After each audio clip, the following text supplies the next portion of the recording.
What's the matter, Norm? This is a nightmare. Well, what are you working on? I'm trying to find a focus for our script on paragraphs, but there's so much. Topic sentence paragraphs, functional paragraphs, transitional ones, dialogue, paragraphs for special effects, not to mention the history of paragraphs. Well, that should keep you out of trouble for a morning. It's too much to cover in one program. And worse than that, it's all flat. Flat words on a flat page. I don't see how we're going to make this exciting. Oh, you'll think of something. Me, huh? I thought you were working on this script, too. Well, here's Cassie. Maybe she can think of something. About what? Paragraphs. What about paragraphs? They're so dull. Give me a script on action verbs and I can create a dynamite production piece. But paragraphs?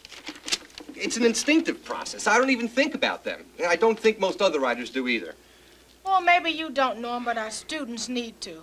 Well, I still don't see that it needs a whole program. It can go in the study guide. Listen, Gwen usually has a pretty good reason for her assignments, and if she thinks we can find a way to do it, we probably can. Well, I don't see how. Frankly, I'm ready to quit. Quit what, Norm? This script, it's impossible. Oh, dear, it is? It is. Look, Gwen, you should know better than anyone. Instructional TV is good for a lot of things. But there are certain things it can't do, and this is one of them. We can't put a half an hour of print on the screen. Oh, I guess you're right, Norm. It is too hard for you. I didn't say it was too hard for me. I just said it couldn't be done. I mean... I know what you mean, and I agree with you. It's just that you've done such brilliant work on other shows. I just assumed that you could do anything, but after all, you are just human. Who says? I mean, who says I can't do this? Well, sure, it's not as easy as some of the others, but that doesn't mean we can't make it come to life. Oh, it's asking too much of you, Norm. Well, hey, a minute. I can decide what's asking too much of me, and I insist on doing this script. It's too important to be left just to the study guide. All right, Norman, well, let's compromise. I do think that there's too much to teach about paragraphs in only the television program. So why don't we, for this script, just concentrate on two main points? Well, all right. Huh. Which two? Well, first we need to show the students why they should study paragraphs. Right. And then how to build them. There are a lot of ways to do that. True. So why don't we just deal with the one that's most useful to beginning writers, the topic sentence? Right. Okay. Where should we start? Oh, well, that's up to you, Norm. After all, you're in charge of this program. But I'll be around if you need me. I've got some copying to do. It should be about 10 minutes. Oh, by the way, the new schedule's on the bulletin board. Please, everybody, take a look at it. We will. Okay, gang. No more belly aching. We've got a script to do, and I don't want to hear anyone say that we can't do it. Norm, I thought you were the one that wanted to put the paragraph information into the study guide. I still do, but I also said there has to be a TV component, too. Oh, guess I wasn't listening. Well, pay attention, because this is a very important program. Why? Why? Well, that's obvious, isn't it? Well, maybe to you two, but I think it's the first thing we ought to cover for our students. Well, okay, well, then that's our starting point, Jenny, you want to take a shot at that question? Oh, no, Norm, you're in charge of the program. I think you should start. I just thought I'd offer you an opportunity. You know, we're always arguing here's about the But, poor you're the students dying for knowledge while our two experts are taking pot shots at each other. Okay. The reason you paragraph is to make what you're saying easier to understand. An essay or anything you write is made up of clusters of thoughts. We call those clusters paragraphs, right? Right. Try reading something without paragraphs. You can understand it all right, but you have to work twice as hard. So, paragraphs are a way for the writer to make what she has to say easier on the reader? Yeah, paragraphs are sort of like fences. They keep similar thoughts together and separate those thoughts from thoughts that are different. And paragraphs work for the writer as well as the reader by collecting and organizing thoughts. You know, this goes here, that goes there. Sort of like super punctuation. What? Well, what does punctuation do for sentences? Separates thoughts, breaks them into bite-sized chunks. Right. So paragraphs do the same thing. Just larger chunks is all. Good point. More forceful than an exclamation point. More powerful than a period. Look, in the middle of the essay, it's a comma, it's a semicolon, it's super punctuation! All right, okay. Actually, it's not a bad idea. Maybe we could build a skit around it. Good work, and I'm in favor of anything that works. I guess my problem is I write paragraphs without even thinking about them. Maybe without thinking about them, Norm, but not without working at them. What do you mean? Well, I've read enough of your work to notice the changes it goes through. Your first drafts have long paragraphs, and your second drafts have more paragraphs than shorter ones. Well, that's because by the time I get to my second drafts, my thoughts are more focused, more developed. Coffee, Jenny? Yes, thank Well, see, that's my point, Norm. When you're working out what you want to say, your paragraphs are long and rambling, but when you know what you want to say, each paragraph makes a specific point. Clear thinking makes for clear writing. Which is made up of clear paragraphs. Thank you very much. Right. You know, I guess it just takes me a while before my thoughts are organized and clear. So you see, Norm, you do work at your paragraphs. Maybe you don't think about them, but they aren't effortless. Now, a beginner like me has to think about them, and they definitely do not come effortlessly to me. You know, I think you put your finger on it, Cassie. And speaking of pointing fingers, where's the Corbett interview? It's over there on the shelf. Why? You see, paragraphs used to be marked by a symbol of a pointing finger instead of indentations. But I still don't understand what It's all on the Corbett tape. I was watching it earlier, and you know, they got some... Well, the paragraph is a device only applicable to the written language. People say that we speak in paragraphs, but that has not been very well documented yet. But it's a device only of the written language, and what the paragraph is simply a cluster of related sentences that in writing we mark off with either an indentation of the first line, or sometimes if we're using the block form, we put extra space in between the paragraphs. That's basically what a paragraph is, a cluster of related sentences, all on usually on a single subject.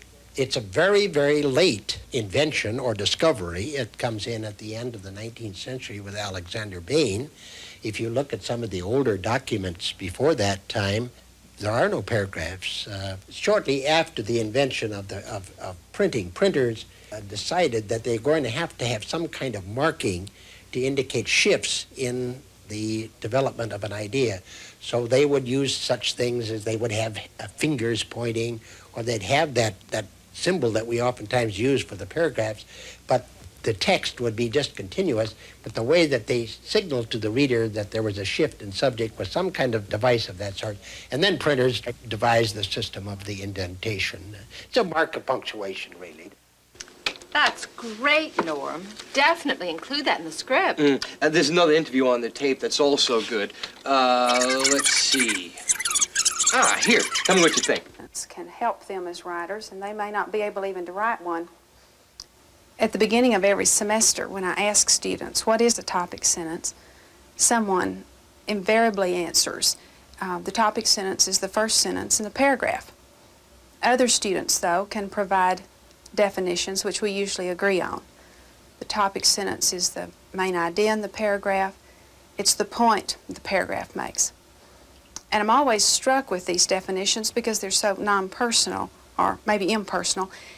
There's not a writer involved in them. And I've noticed that we English teachers and some writers of textbooks try to redefine topic sentences by providing a writer. We say the topic sentence is the point the writer wishes to establish, or the topic sentence is the idea that the writer wants to explain. But I think that we need to go one step further with a more descriptive topic sentence. I think we need to have a topic sentence that says something like, a topic sentence is the idea that the writer wants to explain or clarify for his reader. In that way, the students are aware that the topic sentence is written by a living and breathing writer for some living and breathing reader. I think what would really help our students now would be to show them how to do it and why the topic sentence is so important. Agreed, but where should we start? Why not start at the top? Where's that? The top level of generality. Whoa, you've lost me. In a paragraph, topic sentences are the top level of generality. What does that mean? A paragraph is made of specific and general statements. The general statement that covers everything in the paragraph is the topic sentence, the top level of generality. Of course, without specific statements to support it, the topic sentence just collapses. That's a fault that many beginning writers have. They make a general statement and then they fail to develop it with specific examples. That hits home. That's probably why I got a B- on my paper last week. What did you write about? Television violence. I said that there was too much. My professor said that I didn't have enough concrete examples to back up my claim. Well, you're not alone. A lot of students do that. But, of course, you're talking about an essay, not a paragraph. But the principle is the same. So the topic sentence is sort of like a roof on a house. A roof? Well, sort of. It's the top level of generality, right? It covers everything in the house, I mean the paragraph, and it has to be supported by the rest of the paragraph or it falls down. Well, I don't think we could use that in the script, Cassie. Well, in fact, the topic sentence is always at the top of the paragraph. Oh, no, Kathy. Often, but not always. It is the most general sentence in the paragraph, but it could be in the middle or at the end. Or it could be nowhere in the paragraph. Remember, a paragraph doesn't have to have a topic sentence. No, but it's a good way for a writer to focus on her thoughts. If all the statements in the paragraph don't relate to the topic sentence, then you know you're in trouble. Actually, the topic sentence does more than just focus the writer. It could direct the reader, literally control his thoughts. Sounds like hypnotism. Sounds like some of my writing. You are getting sleepy. I'm not talking about dull writing, Cassie. I'm talking about good writing. Now you're being general, Norm. Okay, I'll be specific. I shall demonstrate my point before your very eyes. Observe, nothing up my sleeves. Now, I am going to say a word. Let's make it the word set. You think your own thoughts. Okay. Now, it could be your new TV set. My mother's set of china. Oh, the onyx chess set I saw in Mexico. What happens to freshly poured concrete? Right. But the point is, you thought of what you thought of, which could be a lot of different things. So what the word really does is stimulate us to remember? Right. But if I add a few more words, a set of tennis, now what have I done? You've narrowed the topic. Right. By giving you specific information, I've limited your thinking to what I was thinking. But let's take that a step further. A set of tennis contains a minimum of 6 games to ensure that skill and not luck produces a winner. Now what are you thinking about? The reasons why tennis is played in sets? Right. But notice you've stopped looking into your memories for something you already know about, a set of tennis. Now you're focused on what I have to say. Ah, you've made it pretty clear to me, Norm. Good, Cassie. I've made you interested in what I have to say, and I've focused your thoughts to the particular aspect of sets that I had in mind. Not only that, but you made a commitment to communicate. Now, to keep our attention and to get across a complete thought, you have to add statements that support your topic sentence. What we've come up with is really good. Let's get some more concrete examples for the program in the study guide. Okay, here. Just don't use my real name. Oh, what's this? Oh, this is your TV violence essay. Okay, let's take a look at the first paragraph. Turn on your TV and, you're lucky to get a B- on this, Cassie. Just read the sentences, Norm. Turn on your TV and chances are you'll soon see something that offends you. See what's wrong with that, Cassie? I do now. It's too general. Right. There's no attempt to direct your reader's thoughts. Something that offends you could refer to a silly talk show, a slanted newscast, lots of different things. Well, how about turn on your TV and soon you'll see an act of violence? Violence is better, a little more specific, but it's still an abstraction. It might be better and more gripping if you said what kind of violence. I mean, you could still be talking about a newscast. Okay, what if I said turn on your TV and chances are you'll soon see someone being shot? Or stabbed. Or beaten up. Oh, a little melodramatic, but much more specific and certainly gripping. And yet it's still general enough to cover what's in the rest of the paragraph. Yeah. Well, I'll take this home and rewrite it tonight. I see the changes I'll have to make when the topic sentence is changed. Don't get too frustrated because your paragraphs keep going through changes. It's a task of all writers. Even writers who aren't beginners. Right, Norm? What are those? Well, you should know. They're drafts from a piece you did on revision. Oh, no, I threw the... Where did you get those? My spies are everywhere. Well, okay, what are we supposed to learn about paragraphs from my first draft on another script? First, second, and third. And what we can learn is about something that you do automatically, but that students have to learn to do. And that is? TRI. Topic sentence, restatement, illustration, one of the most common forms of developing a paragraph. A writer makes a topic sentence, then restates it in another sentence, illustrates it in the next sentence or sentences. Why don't you read Norm's first effort? Oh, okay. Let's see, this one, huh? The manuscripts of Ernest Hemingway show constant revision, cutting unnecessary sentences and eliminating extra words. William Faulkner's early drafts are covered with notes and dialogue that has been edited and re-edited. The rough drafts of these two authors show that revisions are common even among great writers. So, what's wrong with it? Nothing's wrong with it, Cassie, but it is a lot different from my final draft. How? Well, each of Norm's paragraphs is different because each has a different topic sentence. What's the topic sentence in that one? The last one. Revisions are common even among great writers. A good example of using inductive reasoning to develop a paragraph. Norman gives two examples and then draws a conclusion. Why change it? It's a good point. Maybe, but it's not the one I was trying to make. Well, let's read the second one. Beginning writers can learn much by looking at the original manuscripts of published authors. Neither Hemingway nor Faulkner, both models for the writer's craft, hesitated to take bold risks in their first drafts. Often, though, each had second thoughts, changing and refining their works even to the last minute. See, the idea is the same, but the focus has shifted from great writers revise to... Beginning writers can learn from great writers. And the focus shifts again in the final draft. Now listen to this.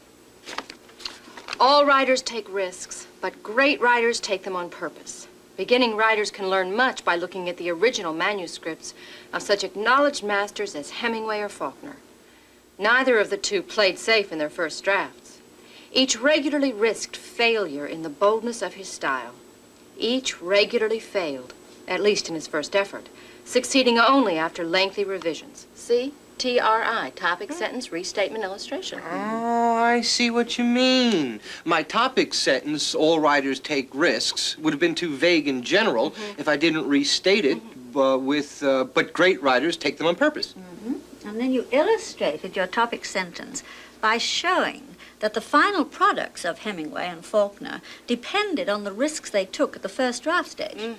TRI. And the important thing to remember is that the same pattern can generate dozens of different paragraphs. For example, if you had said instead, all writers take risks, but most risks could be avoided, you would have come up with a totally different piece. Yes, and remember, this is just one pattern. Topic sentences can happen anywhere in a paragraph. Well, this is all very interesting, but my stomach is signaling its own topic sentence at this moment. I'm hungry. Restatement, so am I. Illustration, I'm so hungry I could eat a horse. Okay, I get the message. Let's break for lunch. Concrete example? Well, why don't we try the new health restaurant down the street? Health foods? I'm not sure about that. Oh, come on, Norm. Remember, great writers take great risks. Yes, but this is going a little too far, don't you think? All I'm saying is, as a soy burger, it was fine. As a hamburger, it left a little to be desired. How could you tell with all that catsup? I always eat my soy burgers with ketchup. Jenny, pursue it by all means. I think it makes sense to look for some graphic effects to bring the subject alive. Graphic effects? Yeah, I was just telling Gwen about an idea I had to use animation for the paragraphing. Isn't animation pretty expensive? Well, I wasn't really thinking of a Walt Disney kind of thing. What I had in mind was about 2 minutes of video graphics. Start out with a long paragraph and then show how paragraphing, well, like Cassie said, it's a sort of super punctuation. Sounds too ambitious to me. I can see that falling flat on its face. Besides, I think it's more important we spend some time on the mechanics of a paragraph. We haven't even touched that yet. Norm, what do you mean by mechanics? Look, a good paragraph has a lot in common with a good essay. It's unified, orderly, coherent, and complete, with no gaping holes. And how do you propose to show that? Interviews with working writers. We happen to have a lot of them on hand, and I happen to know it's one of the topics discussed. And how do you happen to know that? Because I happen to write the interview questions. Well, I happen to think that it's a very boring solution Back to the to your problem. own corners, you two. Why can't you develop your own ideas, work them up, and then we'll decide which to use? Fair enough. Okay. I'll need some help with mine. Kathy, are you... You betcha. I'll get right to work on editing those interviews together, Gwen, and I'll have something to show you day after tomorrow. No, not the day after tomorrow. Tomorrow. Tomorrow? Tomorrow? Right, so. Since when? According to the schedule, it's due... That's the new schedule, right? Of course it is. Haven't any of you looked at it? Oh, well, I suppose an extra day wouldn't hurt things too much. Nothing doing. You want these tomorrow, and you'll have them tomorrow. Or at least you'll have mine. And mine, even if we have to stay up all night. Thanks, Jenny.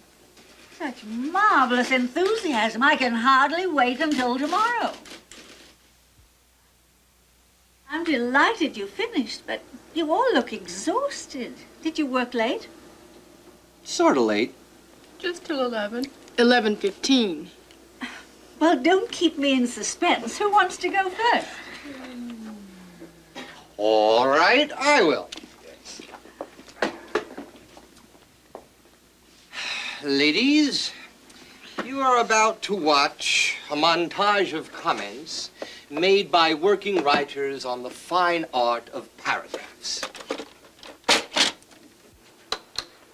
But as I've said, I think you have to develop a sense of when it's